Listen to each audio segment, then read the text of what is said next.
जय हिंद। नमस्कार दोस्तों, मैं अभिषेक आपके अपने YouTube channel prep sky institute पर पुनः आप लोगों का मैं स्वागत कर रहा हूं। अगर आप हमारे चैनल पर पहली बार विजिट कर रहे हैं तो हमारे चैनल से जुड़ जाइए, क्योंकि यहां पर आप लोगों को जो है विभिन्न प्रतियोगी परीक्षाओं की जो तैयारी होती है निःशुल्क कराई जाती है। अभी हम लोग जो है टेट सीटेट का सुपर टेट का कंबाइंड बैच स्टार्ट किए हुए हैं। जो भी विद्यार्थी टेट सीटेट की तैयारी करना चाहते हैं वो हमारे चैनल से जुड़कर इस जो तैयारी कराई जा रही है इसका निःशुल्क जो है लाभ आप लोग ले सकते हैं। तो देखिए दोस्तों, आज का जो हमारा टॉपिक है ज्ञानवापी मंदिर मस्जिद का जो मामला है। काशी विश्वनाथ जो मंदिर है वाराणसी में, ज्ञानवापी जो मस्जिद है, ये अचानक से पूरे समाचार पत्रों में, न्यूज़ चैनलों पर, जो भी आप लोग अन्य सोशल मीडिया के माध्यम से देखे होंगे कि ये मैटर पूरा देशव्यापी जो है तूल पकड़ा हुआ है कि वहाँ पर क्या मंदिर थी या मस्जिद थी। अभी देखिए, मैं इसके इतिहास के बारे में पहले आप लोगों को बताऊंगा। उसके पहले थोड़ा सा इंट्रो जान लीजिए कि आखिर ये मैटर हुआ क्यों है। तो उसके बाद जो है फिर इतिहास जाना जाएगा कि क्या, फिर उसके बाद हम लोग देखेंगे कि क्या मंदिर को जो मस्जिद है उसको तोड़कर मंदिर बनाई जा सकती है कि नहीं बनाई जा सकती है। तो सबसे पहले देखेंगे कि ये सुर्खियों में क्यों है। देखिए, अभी आप लोगों ने देखा होगा कि जो बनारस की लोकल अदालत है वहाँ पर 3 दिन सर्वेक्षण की है मस्जिद में। और ये सर्वेक्षण इसलिए हुआ है क्योंकि जो 5 महिलाएं थी वो पिटीशन डाली थी कोर्ट में कि हमें जो है जो ज्ञानवापी परिसर है वहाँ का, जो ज्ञानवापी परिसर मैं आप लोगों को बता दूं कि ये मस्जिद का नाम है ज्ञानवापी मस्जिद। तो उसका जो क्षेत्र है ज्ञानवापी परिसर उसे बोला जाता है। तो ऐसा माना जाता है हिंदू पक्ष के द्वारा कि ज्ञानवापी परिसर जो है वहाँ पर पहले श्रृंगार देवी गौरी जी की मंदिर थी। पहले पूजा अर्चना वहाँ पर होती थी, श्रद्धालु जाते थे, पूजा अर्चना करते थे। फिर जो है ये मामला अगर बिगड़ता देखा गया तो वहाँ पर मंदिर जो ज्ञानवापी मस्जिद परिसर में जो है श्रृंगार देवी जी की जो मंदिर है उसको बंद करा दिया गया, वहाँ पर पूजा स्थल बंद करा दिया गया। तो 5 महिलाएं हैं जिनमें से मैं नाम आप लोगों को बता दूं कि राखी सिंह जो दिल्ली की रहने वाली हैं, लक्ष्मी देवी, सीता साहू, मंजू व्यास और रेखा पाठक, ये 4 अन्य महिलाएँ जो है ये हमारे बनारस की ही रहने वाली है विभिन्न क्षेत्रों से। तो इन्होंने पिटीशन डाला कोर्ट में कि हमें जो है श्रृंगार देवी जो गौरी माता मंदिर है जो ज्ञानवापी परिसर में स्थित है उसमें पूजा करने की हमें अनुमति प्रदान की जाए। मैं आप लोगों को दोस्तों बता देना चाहता हूं कि पहले क्या होता था कि हमेशा डेली पूजा होती थी श्रृंगार गौरी की। फिर उसके बाद जो है साल में एक ही बार खोला जाता था। तो उसी पर ये इनका मानना है कि हम श्रद्धालु हैं और ये हमारे कुल देवी देवता हैं, हमारे हिंदू धर्म के देवी देवता हैं, तो हम इनकी जो है हमेशा पूजा करना चाहते हैं, डेली पूजा करना चाहते हैं। तो इसी का मामला तूल पकड़ा, कोर्ट में गया। फिर वहाँ पर मुस्लिम पक्ष के द्वारा कोर्ट में कहा गया कि हमारे जो मस्जिद है ज्ञानवापी मस्जिद है इसमें कोई भी ऐसा क्षेत्र नहीं है कोई परिसर में पूरे कि जिसमें श्रृंगार देवी गौरी जी की मूर्ति है। आप चाहे फोटोग्राफी करवा लीजिए, सर्वेक्षण करवा लीजिए, वीडियोग्राफी करवा लीजिए, चाहे जो कुछ करवा लीजिए, आप लोग चेक करने के लिए अनुमति मुस्लिम पक्ष के द्वारा ऐसा बताया गया कि आप लोग आकर चेक कर सकते हैं। तो इसी पर जो है कमेटी गठित होती है कमिश्नरेट की, और वहाँ पर लगभग पूरे 3 दिनों तक, सुबह से लेकर 9 से 12 तक 3 दिन तक सर्वेक्षण चलता है। सर्वेक्षण में क्या होता है कि पहले, दूसरे दिन, तीसरे दिन तो उसमें ये भी बताया गया कि 4 तहखाने हैं तो उसका भी सर्वेक्षण हुआ। जो मस्जिद के गुंबद है, आप लोग कोई भी बनारस का रहा होगा, घूमा होगा, तो वो मस्जिद और मंदिर दोनों को देखा होगा, क्योंकि दोनों का जो परिसर है एकदम बिल्कुल सटा हुआ है। थोड़ा सा भी उसमें बहुत ज़्यादा जगह नहीं है। 5-6 फीट की दूरी पर, 5-6 फीट नहीं, 3 से 4 फीट इधर मस्जिद है, इधर मंदिर है। आज मैं खुद वहाँ पर गया था, पूरे मंदिर परिसर को बहुत अच्छे से देखा, और मुझे क्या चीज़ वहाँ पर मिला जो मेरा खुद का सर्वेक्षण था मैं आप लोगों के साथ साझा करूँगा। लगभग हम लोगों ने 4 से 5 घंटे उस मंदिर में रहा। फिर जो चीज़ें देखी तो मुझे ऐसा लगा कि क्यों ना आप लोगों के साथ ऐसा ये चीज़ें शेयर की जाए, और ये जो है करेंट अफेयर का भी एक क्वेश्चन बनता है अगर आप लोग कोई भी एग्ज़ाम देने जाते हैं तो ये रही घूमने की बात। अब देखिए, इसके बाद हम बात करते हैं कि जो सर्वेक्षण चला था उसमें क्या हुआ। तीसरे दिन ऐसा कि अचानक से जो है हिंदू पक्ष का दावा किया गया कि महादेव मिल गए, भगवान जो है मिल गए, हर हर महादेव के नारे लगने लगे। तो देखिए, मस्जिद परिसर में मैं आप लोगों को छोटा सा नमूना बनाऊँगा, आप लोग समझने की कोशिश करिएगा। ये देखिए गोदौलिया चौराहा है, ये दशाश्वमेध घाट की तरफ जाता है, ये लंका की तरफ आता है, ये लक्सा रोड है। इसको छोड़िए, आप लोग ये रोड देखिए। ये रोड जब जाएंगे अंदर तो इस तरीके से बनाया गया रोड है ये। तो जब आप लोग कुछ दूर आगे जाएंगे तो ये देखिए ये गंगा नदी है, ठीक, नदी। यहाँ पर जब आप लोग जाएंगे तो ये देखिए जो है पूरा जो है ये मंदिर का परिसर है। ये थोड़ा सीधा नहीं है, इस तरीके से बनाया गया है क्योंकि ये जो थोड़ा सा वहाँ की ज़मीनें जो है टेढ़ी हैं, तो ये जो इस तरीके से बनाया गया है कि ये पूरा जो है परिसर ये गंगा नदी से अटैच है। और इसी के ठीक बगल में ही एक गली नुमा है और इसी के ठीक बगल में ही एक मस्जिद है। बहुत ज़्यादा इसका बड़ा परिसर तो नहीं है लेकिन ये मस्जिद है। आप लोग समझिएगा कि ये मंदिर हो गया, ये मस्जिद। तो जब आप लोग देखेंगे वहाँ पर, ये तो मंदिर हो गया, जब आप लोग जाएंगे तो ये 3 जो है गुंबद हैं परिसर में। जो मस्जिद का गुंबद है, जो लोग देखे होंगे सफ़ेद रंग का बनाया गया वहाँ पे। तो यहाँ देखिए इसी मस्जिद में जो है एक वज़ू खाना है, ठीक, ये इस प्रकार से वज़ू खाना है। वज़ू खाना के मैं बारे में आप लोगों को बता दूं कि जब मुस्लिम जो समुदाय होता है जब मस्जिद में जाता है, किसी भी मस्जिद में जाएगा, कहीं पर भी हर जगह होता है, तो मस्जिद में नमाज़ अदा करने से पहले, नमाज़ पढ़ने से पहले वो अपने हाथ पैर को धुलते हैं, साफ़ करते हैं, उसी को जो है वज़ू खाना कहा जाता है। तो यही एक वज़ू खाना एक पोखरा नुमा है, ज़्यादा गहराई नहीं है इसकी, मुश्किल से 5 फीट 4 फीट यही गहराई है। तो इसी को जो है सर्वेक्षण जब तहखानों का हुआ, गुंबद का हुआ, तो गुंबद में जब यहाँ पर सर्वेक्षण हुआ तो ये बताया गया, पहले दूसरे दिन जो है गुंबद का सर्वेक्षण हुआ, तो ये बताया गया कि गुंबद का जो ऊपर का आकृति होता है, ऊपर की आकृति तो मस्जिद की नुमा है, मतलब समझ में आ रहा है कि वो मस्जिद है, लेकिन जब उसके गुंबद के अंदर जब जाया गया तो वहाँ जब अंदर जाएंगे तो गुंबद को जब ऊपर से देखेंगे तो एक अलग आकृति मिलती है। और उसका जब पूरा सर्वेक्षण से पता चला कि देखने में ऐसा लगता है कि ये किसी अलग आकृति के ऊपर जो है किसी गुंबद को रख दिया गया है।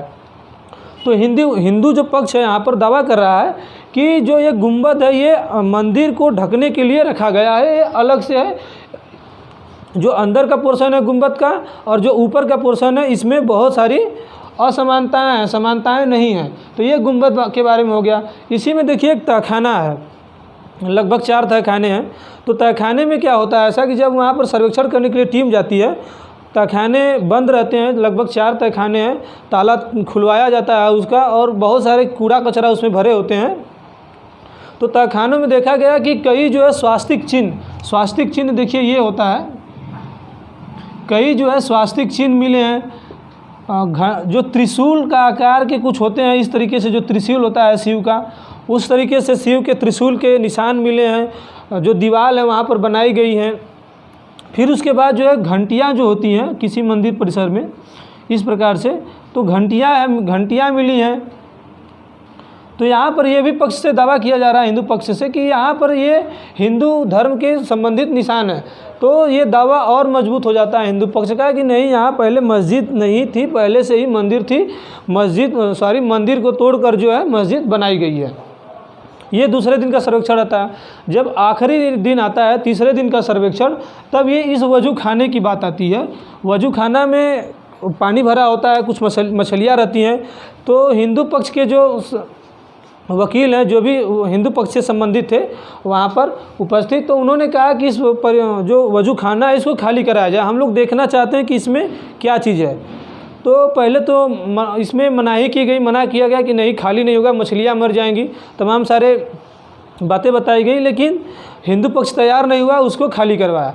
तो यहीं पर जब खाली करवाया वजू खाना को, तो एक जो होता है शिवलिंग के नुमा एक पत्थर मिलता है वहाँ पे, लगभग 3 से 4 फीट तक का पत्थर है, वो अंदर तक बताया जा रहा है।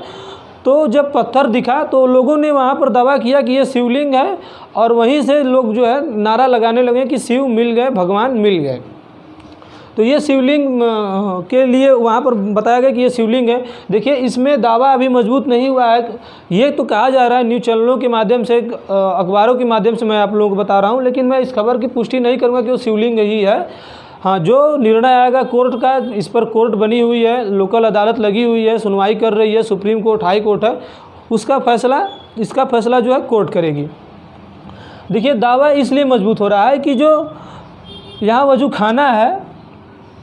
आप लोग जानते होंगे कि शिव मंदिर में कहीं पर भी आप लोग जाएंगे तो जो नंदी महाराज होते हैं, नंदी गाय जो शिव की सवारी कही जाती है, और शिव का जो सवारी होती है नंदी, वो हमेशा जो है शिवलिंग की तरफ देखती है। आप कहीं पर भी किसी गांव मोहल्ले या फिर कहीं किसी भी मंदिर में जाएंगे तो शिव के लिंग की तरफ देखती रहती है। तो यहाँ ऐसा क्या है कि मंदिर परिषद में जो देखिए, मंदिर परिषद में जब लोग आप जाएंगे तो यहाँ पर 3 जो है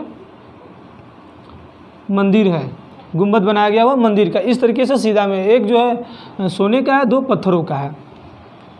तो ये बात होगी। लेकिन यहाँ पर जब आप लोग देखेंगे कि जो शिवलिंग है, मेन शिवलिंग इसमें है, तो साधारण सी बात है कि नंदी जो है इसमें देखनी चाहिए। मान लीजिए ये नंदी है तो यहाँ पर शिव को देखनी चाहिए, या फिर इधर है तो इधर इस तरफ उसका मुंह होना चाहिए। लेकिन यहाँ पर ऐसा नहीं है, मंदिर यहाँ है और नंदी जो है यहाँ पर है। इसको आप लोग नंदी समझिए। और जो नंदी का मुख है ये ठीक जो है वजूखाना में जो शिवलिंग मिला हुआ है, मैं चित्र में आप लोगों को दिखा दूंगा, आप देख लीजिएगा। ठीक लगभग 83 फीट पर ये वजूखाना के ठीक सामने जो है ये जो नंदी बैठी है, ठीक ये वजूखाना में देख रही है, वजूखाना की तरफ देख रही है। यहाँ पर बीच में जो है दीवार लगी हुई है। तो इसके लिए इससे और भी हिंदू पक्ष का मजबूत दावा हो जाता है कि शिवलिंग ही है, और जो हमारी नंदी है जो लगभग 350 सालों से बैठी हुई है, प्रतीक्षा कर रही है शिव की, वो ठीक वहीं पर देख रही हैं। तो इस प्रकार से जो है दावा मजबूत हो जाता है कि नहीं, यहाँ पर मस्जिद नहीं थी, मंदिर थी। तो ये देखिए दोस्तों, एक एज ए इंट्रोडक्शन हो गया कि ये मंदिर मस्जिद का ये जो मैटर चल रहा है अभी वो हो गया। अब इतिहास खंगालेंगे कि क्या हुआ था ऐसा कि यहाँ मंदिर था या मस्जिद था, उसके बारे में देखेंगे। देखिए सबसे पहले एक बात और मैं इसमें बता दूं कि जो ये मस्जिद का परिसर है, ये देखिए पूर्व है, पूर्व दिशा, ये पश्चिम। तो ये जो पश्चिम की दीवार है, ये पश्चिम की दीवार, और जो यहाँ का जो 2 अन्य मंदिरें बनी हैं, इन सब की जो पत्थर यूज किया गया है, यही सब जो पत्थर हैं जो इन मंदिरों में यूज हुआ है, यही सेम पत्थर जो है यहाँ पर यूज हुआ है मस्जिद की दीवार में, पश्चिम वाले दीवार में। तो ये माना जा रहा है कि जब इस मंदिर को तोड़वाया गया होगा, मस्जिद बनी गई होती, जल्दबाजी में जो है इन सबको बनवाया गया और इसे छोड़ दिया गया, या फिर ये फिर नहीं टूटा और नंदी महाराज भी यहाँ पर नहीं टूटे। ऐसी हिंदू धर्म की मान्यताएँ हैं। तो ये छोटा सा देखिए इंट्रोडक्शन हो गया दोस्तों।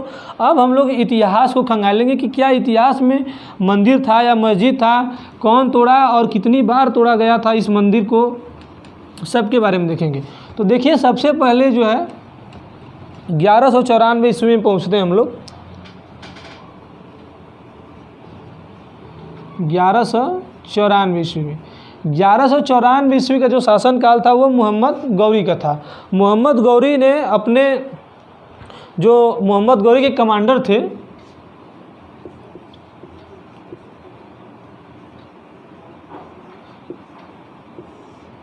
मोहम्मद गौरी के कमांडर कुतुबुद्दीन ऐबक थे। ये कुतुबुद्दीन ऐबक को आदेश देते हैं कि जो बनारस की मंदिर है बाबा विश्वेश्वर नाथ की, देखिए विश्वनाथ मंदिर को जो है पुराना नाम जो है विश्वेश्वर नाथ मंदिर था। तो आदेश देते हैं मोहम्मद गौरी 1194 ईस्वी में कि कुतुबुद्दीन ऐबक जाओ वहाँ पर जो मंदिर है उसको नस्तनाबूद कर दो, तोड़ दो। ये इतिहास में भी साक्ष्य मौजूद है।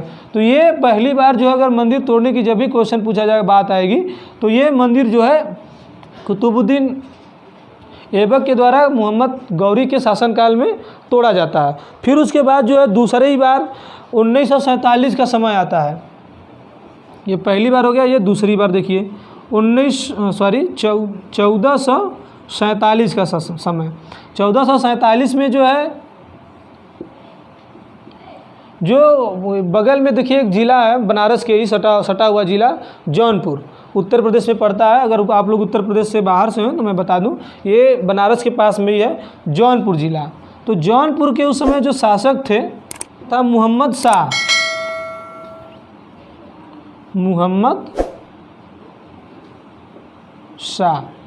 इन्होंने एक बार फिर 1447 में मंदिर पर आक्रमण किया और मंदिर को नस्तनाबूद किया गया, तोड़ दिया गया मोहम्मद शाह के शासनकाल में 1447 ईस्वी में। तो ये मंदिर तोड़ने की बात आई। देखिए जब जब भी मंदिर तोड़ी गई, जैसे 1194 ईस्वी में मंदिर तोड़ा गया, तो फिर यहाँ के जो लोकल लोग थे, जो लोकल यहाँ के रहने वाले थे, उन्होंने मंदिर को पुनर्निर्माण करवाया, बनवा दिया। तो इन 2-250 साल में आराम से मंदिर बन जाएगी। फिर मंदिर को तोड़ दिया गया 1447 ईस्वी में। फिर आता है समय 1585 का शासनकाल।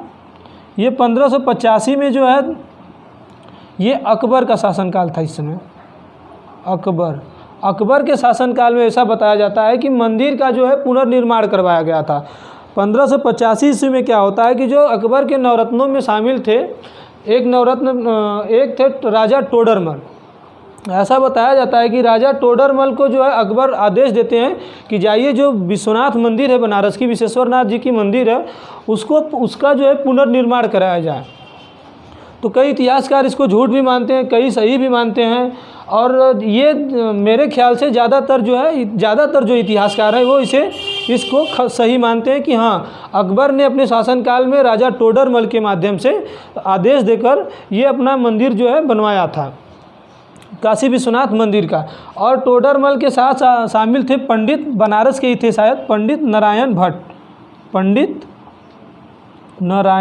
भट्ट। इन्हीं के ही देख रेख में ये मंदिर जो है बनाया गया था। ये राजा टोडरमल।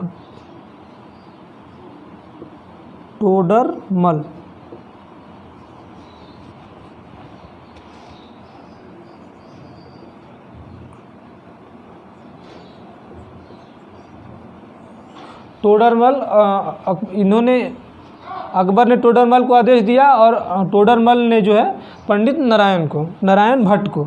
तो कुछ इतिहासकार ये भी मानते हैं कि उस समय जो है पंडित जो टोडरमल थे वो इतने खुद शक्तिशाली थे कि उन्हें अकबर का जो है आदेश लेने की ज़रूरत नहीं है, वो खुद चाहते तो मंदिर को बनवा सकते थे। ऐसा कुछ इतिहासकारों का मानना है। और हाँ, ये ज़्यादातर इतिहासकारों का मानना है, 1-2 को छोड़कर ही कि अकबर ने जो है बाबा विश्वेश्वरनाथ के मंदिर को बनवाया था। और उसी समय एक खबर ये भी है कि प्रचलन ये भी है कि उस समय जो है अकबर ने जब मंदिर का निर्माण करवाया था, जब मंदिर बनवाया था, तो उसी समय जो है मस्जिद का भी निर्माण हो गया था। लेकिन इसका जो है मस्जिद बनवाने का इतिहास का प्रमाण जो है अभी प्राप्त नहीं है, अभी कहीं से भी इसके कोई भी साक्ष्य नहीं है। तो यहाँ 1585 ईस्वी तक बात होगी दोस्तों। अब देखिए जो शासनकाल आता है 1669 में औरंगजेब का। सबसे ज़्यादा विवाद जो है देखिए अब यहीं से स्टार्ट हो जाता है, औरंगजेब के समय से ही।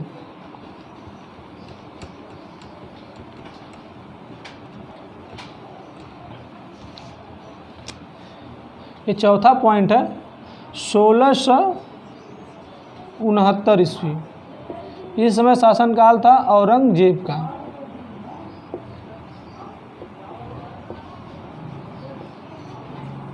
औरंगजेब, देखिए औरंगजेब के शासनकाल में क्या होता है कि औरंगजेब जो है एक मशीरे आलमगीरी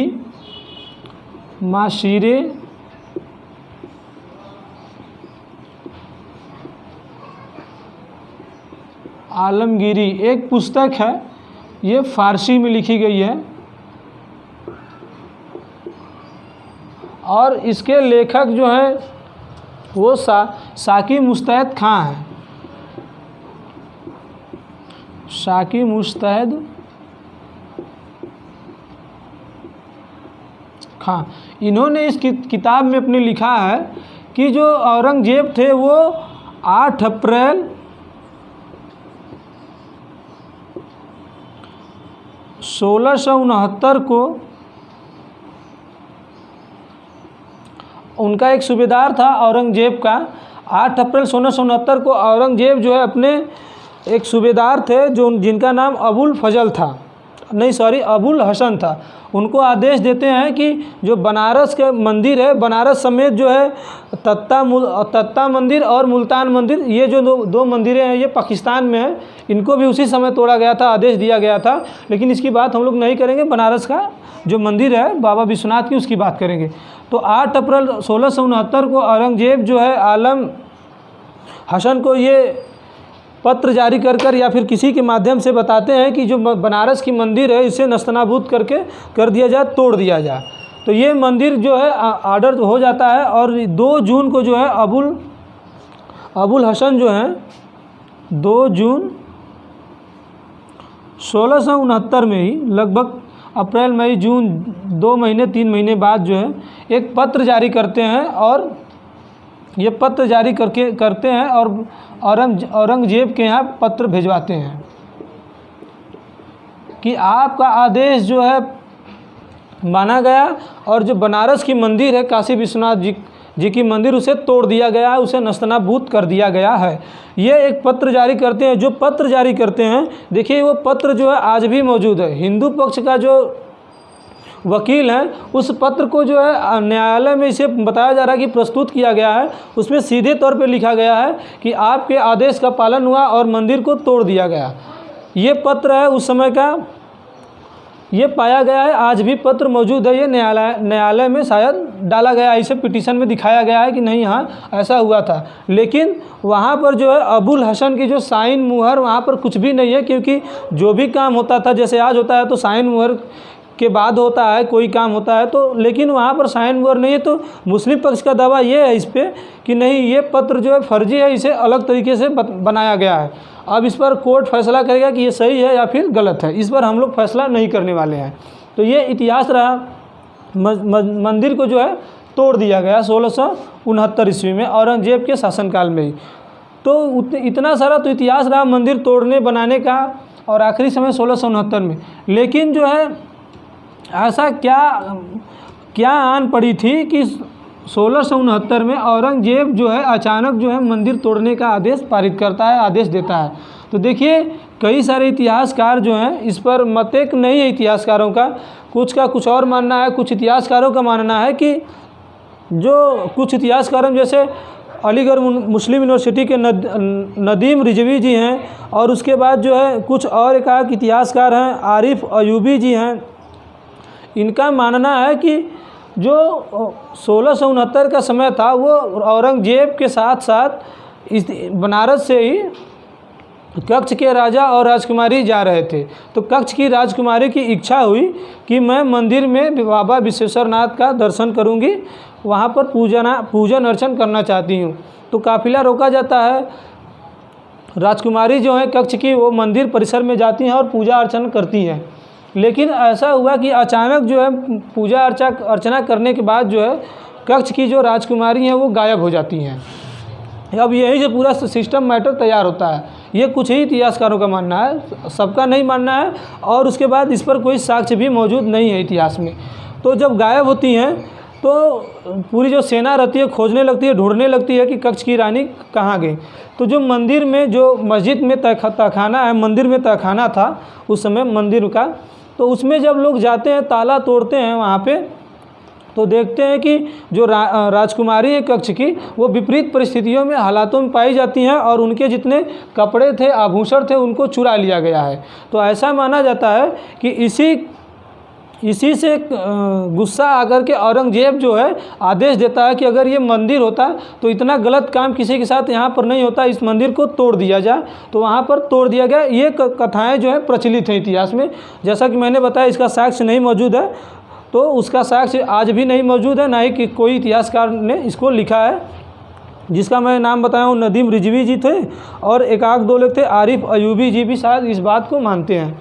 तो ये रहा मंदिर मस्जिद तोड़ने की बात कि कब कब मंदिर टूटी, कब कब मंदिर बनी। और इसी समय बताया जाता है कि जब मंदिर तोड़ा जाता है औरंगजेब के समय, तो तोड़ करके मंदिर को वहाँ पर मस्जिद बना दी जाती है। तो ये भी एक प्रचलन है कि अकबर के समय मस्जिद बनाई गई कि यहाँ पर औरंगजेब के समय, इस पर भी अभी कुछ कंफर्म नहीं पता चल पाया है। तो ये मंदिर टूटने और मस्जिद टूटने के बारे में बात हुई, मंदिर टूटने और मस्जिद के बनने की बात हुई। लेकिन क्या अब ऐसा भी हो सकता है कि अगर हिंदू पक्ष का जो दावा इतना सारा बताया जा रहा है, मजबूत पक्ष है जो हिंदू पक्ष मान रहा है ऐसा, तो क्या जब साबित हो जाता है कोर्ट से, तो क्या इस मंदिर को मस्जिद को तोड़कर इसे पूरे जो है मंदिर में जो है कन्वर्ट करा दिया जाएगा। देखिए एक पक्ष और मैं आप लोगों को बता दूं कि जो ज्ञानवापी मस्जिद है, ज्ञानवापी जो शब्द होता है ये संस्कृत शब्द है और इसका अर्थ होता है ज्ञान का कुआं या फिर तालाब। तो कुछ इतिहासकार और कुछ वकील जो है हिंदू पक्ष के ये भी मानते हैं कि विश्व में कोई भी ऐसी मस्जिद नहीं है जिसका जो है नाम संस्कृत में पढ़ा हो, क्योंकि उस समय संस्कृत ऐसा सब्जेक्ट, ऐसा विषय था कि वो मुग़लों को भाता नहीं था, वो हमेशा जो है विरोध करते थे। उनकी जो भाषाएं थी, फारसी थी, उर्दू थी और अरबी थी, ये सब इन्हीं के नाम पर रखा जाता था। तो ये संस्कृत में कैसे हो गया? ये तो हिंदू नाम है, हिंदू से संस्कृत जो है हिंदुओं की भाषा है, हिंदू देवी देवताओं की भाषा है, तो इस कारण जो है ये पक्ष और मजबूत हो जाता है। लेकिन अगर पक्ष जो है मजबूत हो जा रहा है तो क्या मस्जिद को तोड़कर मंदिर परिसर में बदल दिया जाएगा कि नहीं बदल जाएगा? तभी देखिए, एक हमारा देश में कानून बनाया गया था, पहले ही बना दिया गया था। ये कानून जो है उपासना, इसका नाम है उपासना अधिनियम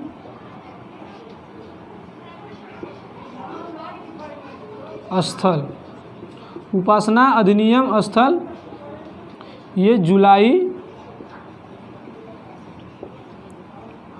1991 में बनाया गया था, उपासना अधिनियम स्थल। देखिए, इसको नोट कर लीजिएगा आप लोग। अब देखिए इसमें क्या कहा गया है। जब ये अधिनियम पारित हुआ तो इसमें लिखा गया, इसकी जो धारा 3 है उपासना अधिनियम की, इसमें बताया गया कि 15 अगस्त 1947 से जो भी धर्म स्थल जिस धर्म के लिए है वो उसकी स्थिति यथावत बनी रहेगी, उसको किसी भी तरीके से बदला नहीं जा सकता है, ना ही इस पर जो है कोर्ट में सुनवाई होगी। ये धारा 3 कहती है। और इसी में एक धारा 5 है। 3 में तो बताया गया है कि कोई किसी भी मंदिर मस्जिद को बदला नहीं जा सकता, जिसकी परिस्थिति जो बनी है वही बनी रहेगी। लेकिन इसी में धारा 5 जो है वो बताता है कि जो बाबरी मस्जिद और मंदिर, राम मंदिर का जो मामला था, तो ये उस पर भी लागू होना चाहिए, क्योंकि वहाँ पर मस्जिद थी, राम मंदिर तो था नहीं, लेकिन दावा ही बस किया जा रहा था। बिल्डिंग तो सिर्फ आप लोग देखे होंगे कि बिल्डिंग जो बनी थी वो मस्जिद की बनी हुई थी, तो ये जो है उस पर क्यों नहीं लागू हुआ? तो धारा 5 में इसी का जो है एक्सेप्शन केस दिया गया है कि ये जो नियम कानून है उस पर नहीं लागू होंगे, इसके अलावा जो भी हैं हर जगह लागू होंगे। तो ये उपासना अधिनियम स्थल है। तो ऐसा बताया जा रहा है कि मुस्लिम पक्ष जो है इसकी पैरवी करेगा, कि इस कानून को जो है इसको कोर्ट के सामने रखेगा कि हमारे संविधान में है, अगर आप जो है इसका जब इस मस्जिद तोड़ने का आर्डर देंगे तो कि ये जो है संविधान के खिलाफ हो जाएगा। तो ये मस्जिद बचाने के लिए एक बहुत बड़ा दावा है।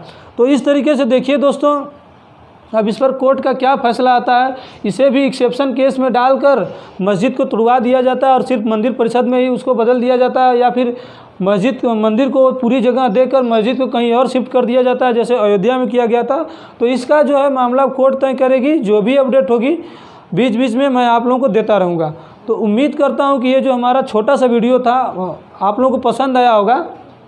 तो वीडियो को लाइक कर दीजिएगा, हो सके तो शेयर करिएगा और हमारे चैनल से जुड़ जाइएगा। चलिए मिलते हैं अगले वीडियो में, तब तक के लिए जय हिंद, जय भारत।